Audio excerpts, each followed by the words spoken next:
परमात्मा और किसान की कहानी। एक गांव में एक किसान रहता था। वह दिन भर खेत में मेहनत कर उसमें उपजी फसल से अपने परिवार का भरण पोषण करता था, लेकिन कुछ वर्षों से मौसम की मार के कारण उसके खेत में अच्छी फसल नहीं हो पा रही थी। कभी बाढ़ तो कभी ओले तो कभी सूखे से उसकी फसल बर्बाद हो रही थी। इस कारण वह बड़ा दुखी रहा करता था।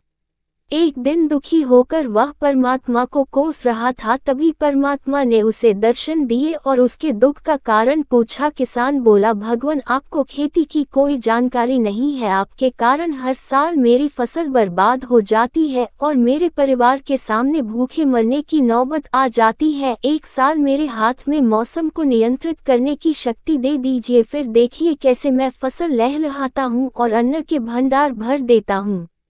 परमात्मा बोले, ठीक है, आज से तुम ही मौसम को नियंत्रित करो, मैं इसमें कोई दखल नहीं दूंगा। किसान बहुत खुश हुआ। उसने उस साल गेहूं की फसल बोई। मौसम का पूरा नियंत्रण उसके हाथों में था। उसने धूप पानी सब अपने हिसाब से आने दी। तेज धूप, अंधड़, अति वर्षा, ओले आदि से उसने अपनी फसल को बचाए रखा।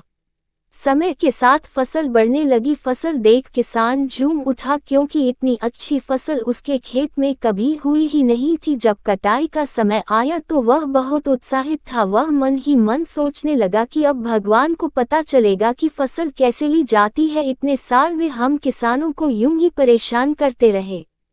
फसल कटाई का समय आने पर किसान ने फसल की कटाई की तो गेहूं की बालियां देख उसके होश उड़ गए। एक भी बाली के अंदर गेहूं नहीं था। वह विलाप करते हुए परमात्मा को याद करने लगा। परमात्मा प्रकट हुए तो वह बोला, हे भगवान, ये मेरी फसल को ये क्या हुआ?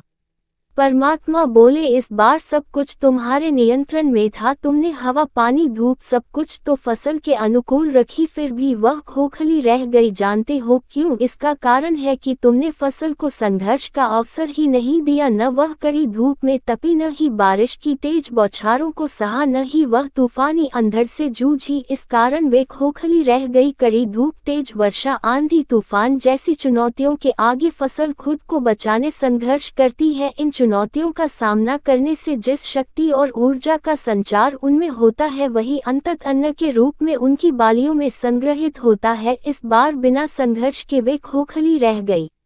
सीख, जीवन में चुनौतियां और संघर्ष अति आवश्यक है। चुनौतियां से जूझने और संघर्ष करने से हम में कई आंतरिक गुणों का विकास होता है। हम साहसी, जुझारू और आत्मविश्वासी बनते हैं। ये हमारे व्यक्तित्व और प्रतिभा के विकास में सहायक है। बिना संघर्ष के हम आंतरिक रूप से खोखले रह जाते हैं। सोना भी तपकर की कुंदन बनता है। इसलिए कठिन से कठिन परिस्थितियां सामने आने पर हमें संघर्ष से डरना नहीं है, बल्कि संघर्ष के लिए तैयार रहना है। सफलता प्राप्ति का मार्ग अवश्य सुदृढ़ होगा।